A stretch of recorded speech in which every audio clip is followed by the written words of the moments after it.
ऐसा है कि तेजस्वी जी तेज प्रताप की चिंता करें, निशान की चिंता नहीं करें। निशान की चिंता करने के लिए उनके पिताजी भी हैं और जनता दल यूनाइटेड का हर एक सिपाही है। लेकिन तेजस्वी जी बार बार ये कह करके अपने जो आरजेडी में जो बड़ा तोड़ फोड़ होने वाला है, लोग भागने वाले हैं, चुनाव के पहले एक बड़ा भगदड़ होने वाला है, उसको रोकने के लिए ये सब बात बोलते हैं।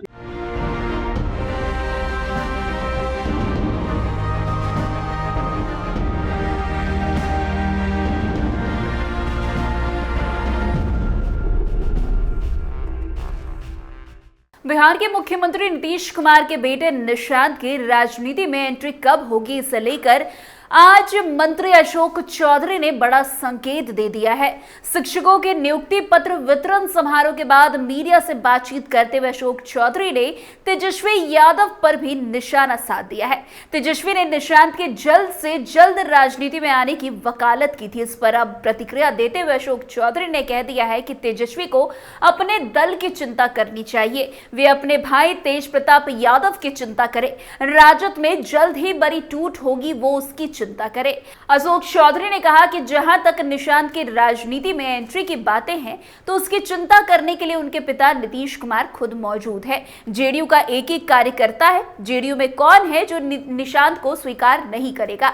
इसलिए निशांत की चिंता तेजस्वी ना करे, बल्कि वे अपने दल राजद की चिंता करे। राजद में तोड़फोड़ होने वाली है, राजद में भगदड़ मचने वाली है, तोड़फोड़ होगी। इन सब बातों को जो है तेजस्वी को पहले उस सब बातों पर ध्यान देना चाहिए। खैर, क्या कुछ कह रहे अशोक चौधरी, किस तरीके से उन्होंने राजद में बड़ी फूट की बात कर दी, आप खुद सुनिए उन्हीं की जुबानी। ऐसा है कि तेजस्वी जी तेज प्रताप की चिंता करें, निशान की चिंता नहीं करें। निशान की चिंता करने के लिए उनके पिताजी भी हैं और जनता दल यूनाइटेड का हर एक सिपाही है। जिस दिन निशांत की इच्छा होगी वो राजनीति में आएंगे और जबरदस्ती बार बार निशांत को, जिस दिन इच्छा नेता का और निशांत का हो जाएगा, इस जनता दल यूनाइटेड में कौन नहीं एक्सेप्ट करेगा? सब लोग एक्सेप्ट करने के लिए तैयार हैं। लेकिन तेजस्वी जी बार बार ये कह करके अपने जो आरजेडी में जो बड़ा तोड़ फोड़ होने वाला है, लोग भागने वाले हैं, चुनाव के पहले एक बड़ा भगदड़ होने वाला है, उसको रोकने के लिए सब बात बोलते हैं। वैसे अशोक चौधरी ने तेजस्वी को आड़े हाथों लेते हुए ये भी कहा कि वे कहते हैं कि नीतीश कुमार ने बिहार को खटारा बना दिया है, जबकि उन्हें पता होना चाहिए कि 2005 के पहले उनके माता पिता ने बिहार के साथ क्या क्या किया। 2005 के पहले बिहार खटारा था, उस दौर में फिरौती अपराधी होता था। बिहार में 118 नरसंहार हुआ। इतना ही नहीं, आर्थिक सर्वेक्षण की रिपोर्ट है कि 2005 में बिहार में प्रति व्यक्ति 7,000 रुपए थे, जो आज बढ़कर 66,000 हो गया है। यह दिखाता है कि नीतीश कुमार ने कैसे बिहार को जो है विकास की गति पर लेके गए हैं। वैसे आप खुद सुनिए किस तरीके से अशोक चौधरी ने तेजस्वी यादव के माता पिता पर भी बड़ा प्रहार किया है। खटारा सरकार बता रहे हैं कि 20 साल हो गई है। तो ऐसा है कि प्रदेश की जनता को ये पता है कि 2005 के पहले बिहार को खटारा किसने बनाया, किसने 15 साल में जब इकोनॉमी खुली, किसने योजनाओं का निर्माण किया, किसने चरवाहा विद्यालय बनाया, किसने फिरौती ली, किसने रंगदारी किया, किसने गाड़ियों पर 4-4 नाल राइफल लेके लोगों को राजनीतिक रूप से घूमने का अधिकार दिया। ये सब काम उसी समय हुआ। 118 नरसंहार हुआ। अब जिसके समय 7,000 से 66,000, आज ही ना आर्थिक सर्वेक्षण कल टेबल्ड हुआ है। बिहार की आमदनी पर कैपिटा इनकम जब लालू यादव इस बिहार को छोड़े थे तो 7,000 रुपया था। आज प्रति व्यक्ति औसत आमदनी 66,000 रुपया है। तो ये कैसे संभव हुआ? ये खटारा सरकार में संभव हुआ कि आपने जो बिहार का हालात कर दिया। अगर बिहार को आप कुछ भी रास्ता पर रखते तो आज बिहार अपनी पुरानी गौरवशाली परंपरा को पाया रहता, जितना मेहनत नीतीश कुमार ने किया है। लेकिन अभी हमें और मेहनत करने की जरूरत है। आने वाला 5 वर्ष जो है बिहार को एक लंबी आर्थिक छलांग लगाने के लिए तैयार बैठा है। मूलभूत संरचना का निर्माण हो गया। जो हमारे यहाँ औद्योगिक घराने हैं उनका हमारे यहाँ बिहार में उनकी रुचि बढ़ी है, इन्वेस्टमेंट आ रहा है। लगभग 3 लाख करोड़ के आसपास हम लोगों ने MOU साइन किया हुआ है। इथेनॉल की फैक्ट्रियां आ रही है। हमारे डिफरेंट जो एग्रो में आ रहा है, मखाना बोर्ड का गठन हुआ है। हमारे यहाँ जो एग्रीकल्चर बेस्ड जो इंस्टीट्यूशन है उसके लिए कहा गया है। तो बहुत बड़ा हम समझते हैं आने वाला 5 साल बिहार की जनता को सब्र रखना चाहिए, क्योंकि ये आने वाला जो 5 वर्ष है, ये आने वाला 5 वर्ष बिहार के स्वर्णिम काल को वापस पाने वाला समय। वैसे आपको बता दें, तेजस्वी यादव ने आज नीतीश कुमार के जन्मदिन पर एक तरफ जहां बधाई देकर उन्हें खुश किया, तो दूसरी तरफ उनकी सरकार और उनको आड़े हाथों ले लिया।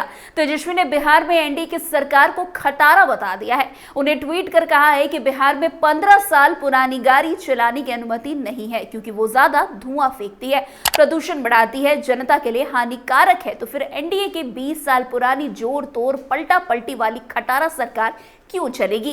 तेजस्वी ने आगे कहा कि 20 साल की नीतीश सरकार ने विगत 20 साल में बिहार के हर गली, हर टोला, हर गांव में गरीबी, बेरोजगारी, भ्रष्टाचार, अपराध और पलायन रूपी भयंकर प्रदूषण फैला दिया है। नीतीश भाजपा सरकार ने 20 साल में 2 पीढ़ियों का जीवन बर्बाद कर दिया। अब यह सरकार बिहार वासियों पर बोझ बन चुकी है। अब इसे बदलना अति आवश्यक है। इतना ही नहीं, तेजस्वी ने कहा कि बिहार के युवाओं ने ठान लिया है कि अब 20 साल पुरानी खटारा, जर्जर, बीमार और थकी हुई अविश्वसनीय नीतीश एनडीए सरकार को हटाकर एक नई सोच, नए विजन, नए जोश और नई दिशा वाली युवा एवं नौकरी, रोजगार व विकास कार्यों को समर्पित विश्वसनीय जनूनी इस सरकार को लाना है और नया बिहार बनाना है। अब तेजस्वी के बयानों पर अशोक चौधरी ने जो है बहुत कुछ बोल दिया। अशोक चौधरी ने साफ साफ कह दिया है कि राजद में अभी भगदड़ मचने वाली है, यानी कि राजद में अब बड़ी टूट होने वाली है। इस पर तेजस्वी को पहले ध्यान देना चाहिए। वैसे आपको बता दें कि बिहार में इसी साल जो है विधानसभा का चुनाव होने वाला है। इससे पहले तेजस्वी जो है एनडीए सरकार पर लगातार हमलावर नजर आ रहे हैं। बीते दिन की बात करें तो तेजस्वी ने आरक्षण को लेकर के भी बीजेपी पर हमला बोला था। उन्होंने ट्वीट कर कहा था कि जैसे आदमखोर होता है, वैसे ही बीजेपी आरक्षण खोर और आरक्षण चोर है। 17 महीने के अल्प कार्यकाल में हमारे द्वारा जातिगत गणना के उपरांत दलितों, आदिवासियों, पिछड़ों, अति पिछड़ों के लिए बढ़ाए गए 65% आरक्षण को बीजेपी एनडीए की केंद्र सरकार ने संविधान की 9वीं अनुसूची में नहीं डाला और केस में फंसा दिया। इतना ही नहीं, तेजस्वी ने आगे ये भी कहा कि 65% आरक्षण के लागू नहीं होने से अनुसूचित जाति, जनजाति, पिछड़ा वर्ग के अभ्यर्थियों को 16% आरक्षण का सीधा नुकसान हो रहा है, जिससे इन वर्गों के 50,000 से अधिक युवाओं को नौकरी से हाथ धोना पड़ा है। सबको एकजुट होकर आरक्षण चोर बीजेपी एनडीए को सबक सिखाना है। वैसे विधानसभा चुनाव के पहले आरोप प्रत्यारोप का दौर जो है सही चलता रहेगा। कभी नीतीश कुमार तेजस्वी पर हमलावर होंगे, तो कभी तेजस्वी यादव नीतीश कुमार पर। अब जिस तरीके से वार पलटवार नेताओं के बीच देखने को मिल रहा है, वो कहीं ना कहीं आने वाले चुनाव पर इसका असर जरूर डालेगा। खैर, अब जिस तरीके से अशोक चौधरी ने बड़ी बात कह दी है, वो देखना दिलचस्प होगा कि क्या सचमुच आने वाले समय में राजद में भगदड़ मचती है, यानी कि राजद में बड़ी टूट देखने को मिलती है। खैर, आज की इस खबर में बस इतना ही। अन्य खबरों में हमारे साथ ऐसे आगे बने रहे और देखते रहिए। तब तक के लिए कैपिटल टीवी बिहार। धन्यवाद।